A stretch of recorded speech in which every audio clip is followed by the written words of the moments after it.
Aquí había una botella de aguardiente, aquí había una maleta, había polvos por acá, había colillas de cigarrillo. Y yo empiezo y no es un diálogo, es una interrogación todo el tiempo diciéndole dónde se bajó la niña. Él me dice, se bajó en la 65 con circunvalar. Y yo le digo, ¿se bajó o se tiró? Porque esa niña tiene 7 años. Si una niña se tira de un carro de 7 años, esa niña está vuelta a nada en la calle o se bajó. El 4 de diciembre de 2016, un horroroso caso impactó a Colombia. Juliana, una niña indígena de 7 años, fue raptada de la vereda de su casa en un barrio humilde y horas después encontrada muerta en un departamento lujoso de Bogotá. Casi de inmediato, el nombre del principal sospechoso salió a la luz. Se trataba de Rafael Uribe Noguera, un arquitecto perteneciente a la élite bogotana. Durante aquellos días, Colombia entera se revolucionó. Mientras algunos intentaron utilizar su poder e influencia para ocultar lo sucedido, la sociedad reaccionó con todas sus fuerzas para evitar que el crimen de la pequeña niña quedara impune. Este es el caso de Juliana Zamboni, una historia que puso en evidencia que aún en el siglo XXI, la desigualdad, el dinero y la impunidad de algunos pocos sigue marcando el destino de los más vulnerables. Bienvenidos a mi canal, mi nombre es Adriana Chilito, gracias por estar aquí. Si les gusta este contenido, se pueden suscribir a mi canal y activar la campanita de notificaciones para que YouTube les avise cuando suba un nuevo video. También me pueden seguir en mis redes sociales, me encuentran en Instagram, Facebook, X y TikTok como @lachilito. Comenzamos.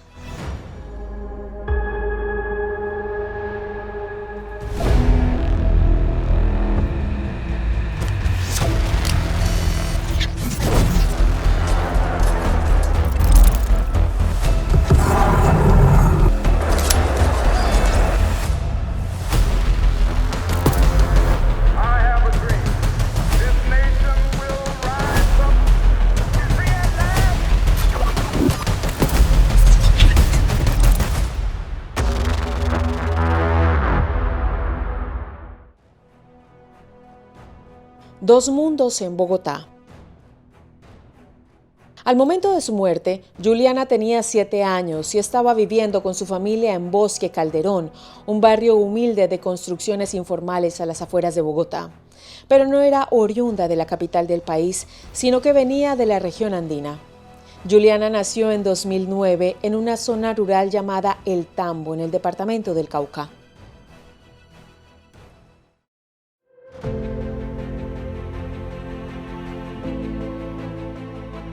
Cauca es uno de los 32 departamentos que conforman la República de Colombia.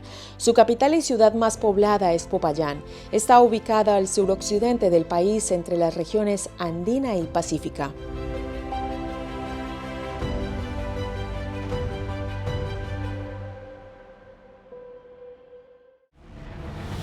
Juliana llegó a una familia perteneciente a la etnia Yanacona, un pueblo muy presente en los departamentos de Cauca, Huila y Nariño.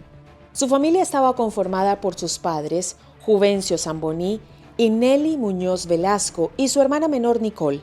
Juntos vivían en una casa espaciosa, de paredes de barro y pisos de tierra, junto a tíos y primos y otros miembros de la familia. El Tambo es una zona rural que vive principalmente del cultivo de la tierra. Años atrás, muchas familias se dedicaban a cultivar amapola, pero con el paso del tiempo y las oleadas de fumigación, los campesinos apostaron por el maíz y la papa. Sin embargo, el hecho de que muchos cultivaran lo mismo culminó en que hubiera elevada oferta y poca demanda. La familia de Juliana no estuvo exenta de esta situación. Les comenzó a faltar el dinero y el hambre empezó a aparecer. Pero la dificultad económica no era lo único que inquietaba a los Zamboni. La presencia de fuerzas paramilitares en la región también atentaba contra una vida feliz.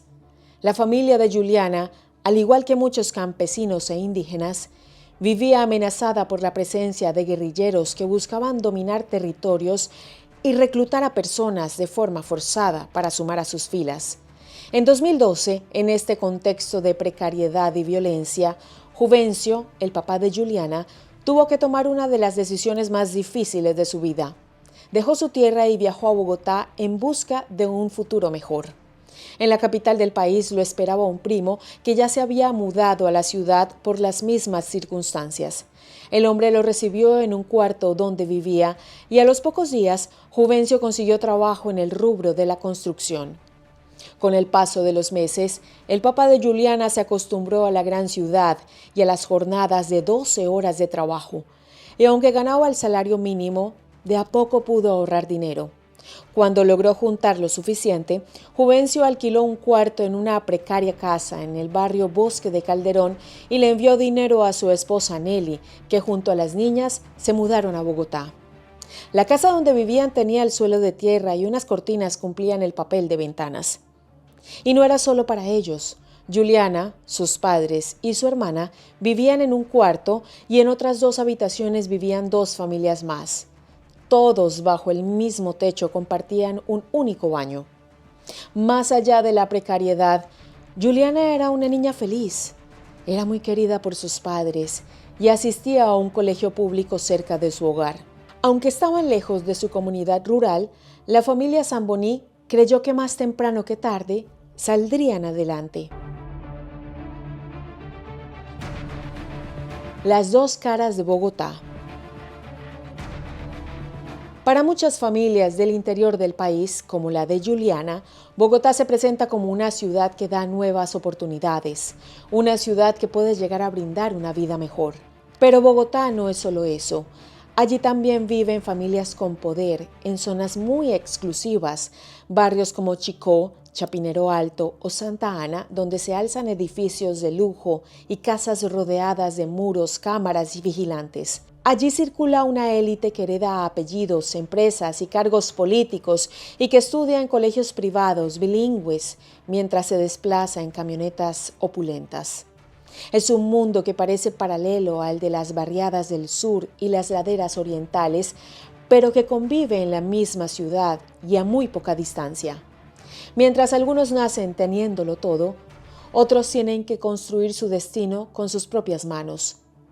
Juliana nació en una familia de este segundo grupo y alguien de los que se creen dueños del mundo vino a arrebatarle todo. El 4 de diciembre de 2016 comenzó como un típico domingo. Juvencio y Nelly realizaban las tareas del hogar. Mientras tanto, Juliana, que en ese entonces tenía 7 años, estaba jugando en la vereda de su casa en Bosque Calderón junto a su primo. Pero de repente todo cambiaría. De una camioneta de lujo se bajó un hombre adulto de aproximadamente 40 años. Al bajar del vehículo, se acercó a la pequeña Juliana y comenzó a hablar con ella. Hasta que, tras intercambiar unas palabras, el hombre agarró a la niña del brazo y la introdujo a la fuerza en su camioneta. Luego abandonó el humilde barrio a toda velocidad. Inmediatamente, el primo de Juliana, un niño de aproximadamente 9 años, avisó a su familia que se habían llevado a la niña. Juvencio salió corriendo detrás de la camioneta, pero no pudo alcanzarla. Nelly, que estaba embarazada y muy asustada por Juliana, entró en shock y no pudo salir de su habitación. Mientras tanto, Juvencio denunció el rapto de la niña. La familia, los vecinos y la policía comenzaron la búsqueda. ¿Por qué este hombre de un minuto a otro la había secuestrado? ¿Dónde se había llevado a Juliana? La búsqueda. Durante gran parte del domingo, Juvencio, sus vecinos y la policía buscaron a Juliana cuadra a cuadra por el barrio y sus alrededores. En paralelo, Nelly se quedó en la casa con la esperanza de que su hija mayor apareciera en cualquier momento. Además del trabajo por el barrio, la policía inició la búsqueda de la camioneta y del hombre que la manejaba. Los efectivos entrevistaron a algunos vecinos, quienes brindaron descripciones del vehículo, y a partir de estos datos se pudo identificar a la camioneta en las grabaciones de cámaras de seguridad. El vehículo pertenecía a Rafael Uribe Noguera, un arquitecto reconocido en la ciudad proveniente de una familia de élite. Pero las autoridades no solo lo identificaron, sino también, gracias a distintas imágenes, pudieron reconstruir el trayecto que el hombre había realizado. Aquel domingo 6 de diciembre por la mañana, Uribe Noguera se encontraba en su hogar en Chapinero Alto, una zona residencial bogotana con una fuerte presencia de familias tradicionales. Se subió a la camioneta y manejó en dirección a Bosque Calderón. Aunque la distancia que separa un barrio del otro es apenas de unos kilómetros, son distantes como dos universos totalmente opuestos dentro de la misma ciudad. En un extremo los que más tienen y en el otro los demás. Era temprano y las calles estaban casi vacías. Así que en menos de 10 minutos, Uribe pasó por un lugar de edificios modernos y jardines bien cuidados a la precariedad de un barrio popular de construcciones improvisadas y calles de tierra. Luego sucedió lo que el pequeño primo de Juliana relató a su familia. El hombre se bajó de la camioneta, intercambió unas palabras con la niña, la forzó a subir y huyó del lugar a toda velocidad. Si bien regresó a Chapinero Alto, Uribe no manejó hasta su residencia. Fue a un apartamento en el edificio Ecus 66, una propiedad de su familia que se encontraba en proceso de arriendo. Al caer la tarde del domingo 4 de diciembre, la policía ya había podido reconstruir todo este recorrido y a las 7:30 de la noche, efectivos de la policía allanaron la propiedad de Ecus 66. Al abrir la puerta, las esperanzas de la familia Zamboní se desvanecieron por completo. En aquel apartamento vacío, la pequeña Juliana yacía sin vida. Aquel fue un momento determinante. No solo se confirmó que lo ocurrido no era solo un secuestro, sino que a simple vista se podía ver que la niña había sido asesinada y que tenía signos de violencia sexual y tortura. Pero aunque el cuerpo de Juliana estaba allí, la escena del crimen no estaba completa. ¿Dónde estaba Rafael Uribe Noguera, el presunto homicida?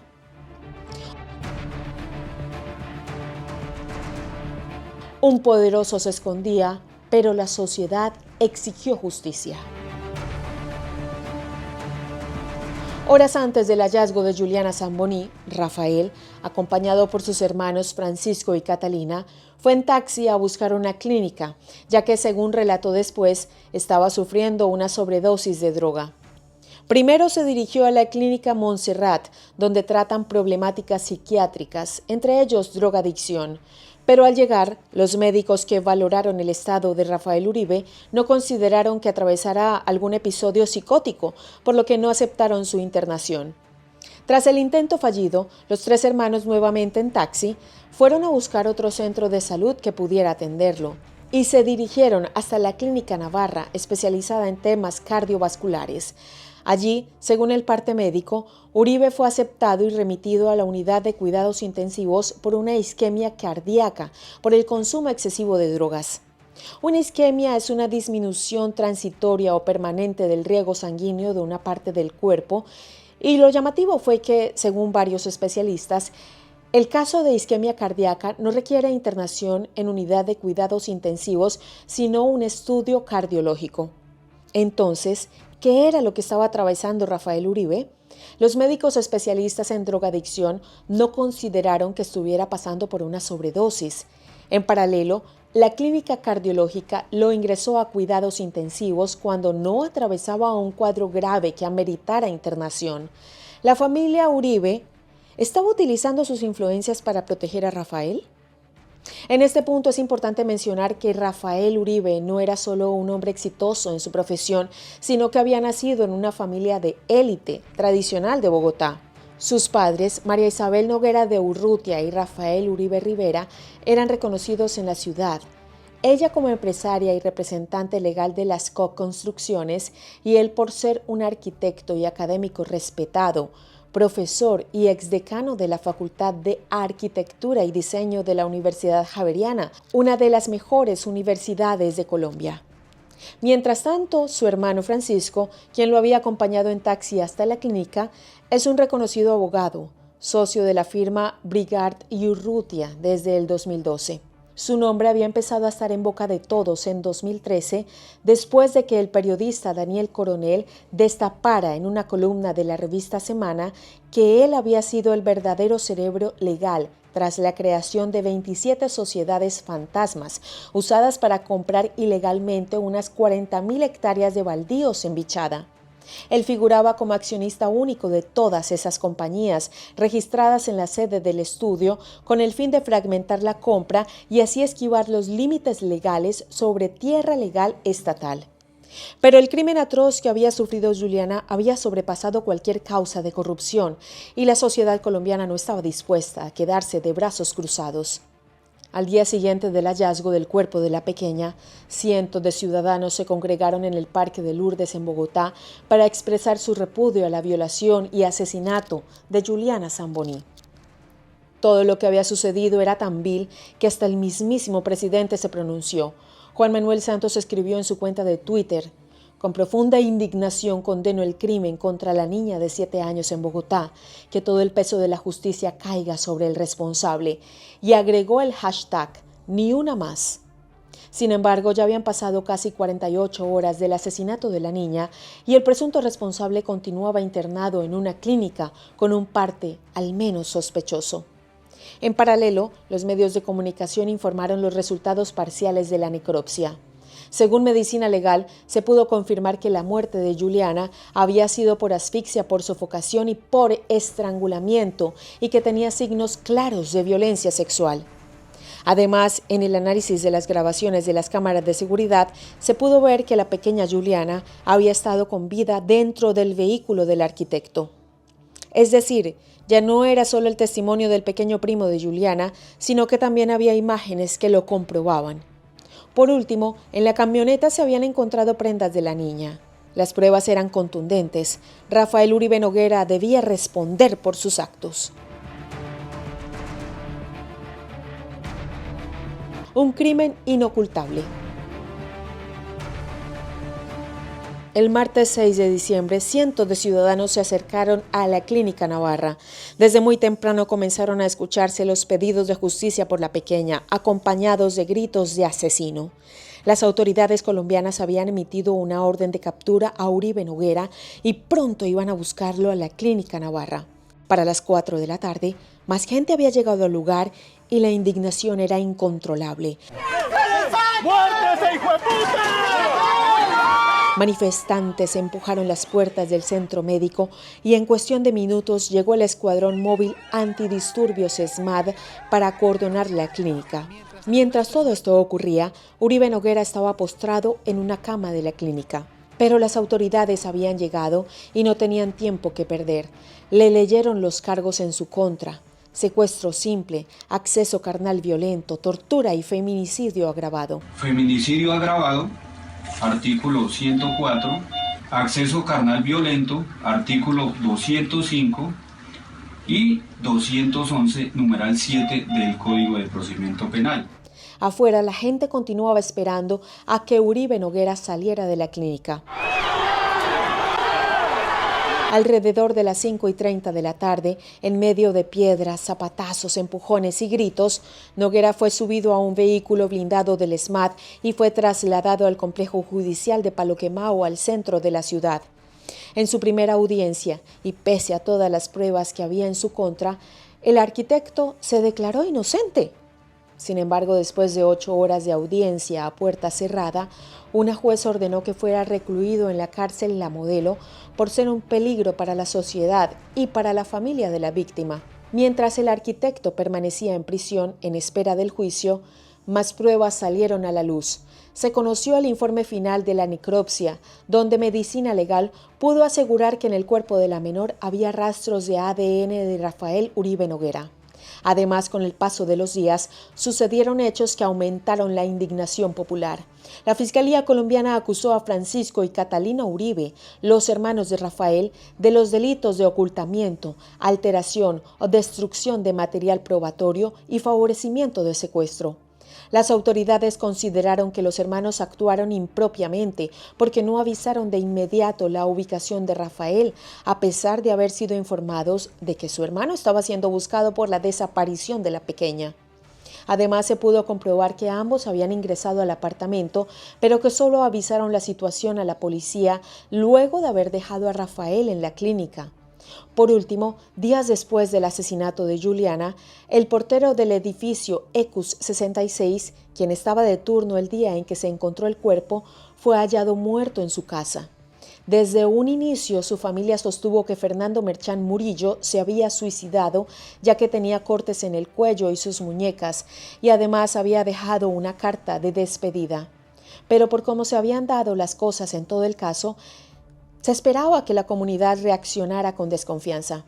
El vigilante era un testigo clave, y no era descabellado pensar que alguien quisiera callarlo. Sin embargo, tras hacer la necropsia, el director de medicina legal aseguró que no había signos de intervención de una tercera persona. Además, el cuerpo técnico de investigación pudo determinar que la letra de la carta de despedida se correspondía con los rasgos caligráficos que el hombre tenía en vida. Algo que sí resaltó el fiscal de la causa fue que Merchán Murillo no había dicho la verdad en sus declaraciones respecto al caso de Juliana, ya que lo que había relatado respecto a las entradas y salidas aquel 4 de diciembre no coincidía con lo registrado por las cámaras de seguridad. En este sentido, el fiscal concluyó que el vigilante tenía conocimiento de que Uribe se encontraba con la niña y que esto significaba que había coparticipación en el caso.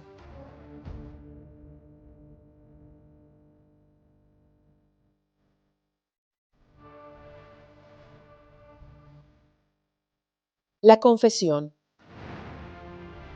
Aunque en un inicio del caso, Rafael Uribe Noguera negó los cargos, casi un mes y medio después de haber asesinado a Juliana, se declaró culpable y de esta manera evitó ir a juicio oral.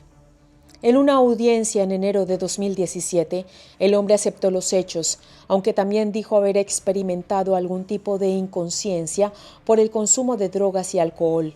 Sin embargo, las explicaciones fueron desestimadas por el juzgado. Aunque por lo general confesar un delito disminuye la pena, este no fue el caso de Uribe Noguera. En Colombia, la máxima condena es de 60 años, ya que no existe la cadena perpetua ni la pena de muerte, y aunque Uribe confesó, fue sentenciado a 51 años de prisión por los delitos de feminicidio agravado, acceso carnal violento agravado y secuestro. Además, se impuso que Uribe Noguera pagara una multa de 74 millones de pesos colombianos, aproximadamente $25.400, como acto de reparación. Pero la familia de Juliana apeló a la decisión y solicitó a la justicia que se aplicara la pena máxima de 60 años. Además, se negó a aceptar el dinero, ya que según sus creencias, recordemos que pertenecen a la etnia Yanacona, aceptar el dinero hubiera sido como vender a su hija. Finalmente, en noviembre de 2017, el Tribunal Superior de Bogotá revisó la condena e impuso una pena de 58 años al arquitecto. Respecto a los hermanos de Rafael, que habían sido acusados por su presunta participación en el secuestro y asesinato de Juliana, fueron absueltos de sus cargos en 2019. Según el juez, no existían pruebas suficientes para comprobar que Francisco y Catalina hubieran encubierto y manipulado pruebas para favorecer a su hermano. Si Francisco y Catalina hubiesen pretendido esconder a su hermano, para que no fuera ubicado por las autoridades, hubiesen llevado a Rafael a un sitio desconocido, probablemente afuera de la ciudad. Téngase en cuenta que los procesados son personas con capacidad económica que les permitía incluso sacar a su hermano del país en breves momentos. Conclusión. La tragedia de Juliana Zamboni desnudó las profundas desigualdades que aún persisten en Colombia. Una niña indígena, hija de una familia desplazada del Cauca por la violencia paramilitar y la pobreza, fue víctima de un hombre perteneciente a la élite bogotana que además intentó usar sus influencias para eludir la justicia. Este crimen mostró cómo, aún en el siglo XXI, la vida y los derechos de los más vulnerables siguen expuestos a la impunidad de quienes nacen con poder y privilegios heredados. Sin embargo, este atroz caso también evidenció que existe otra Colombia, una que se indignó, alzó su voz con furia y exigió que la muerte de la pequeña Juliana no quedara impune.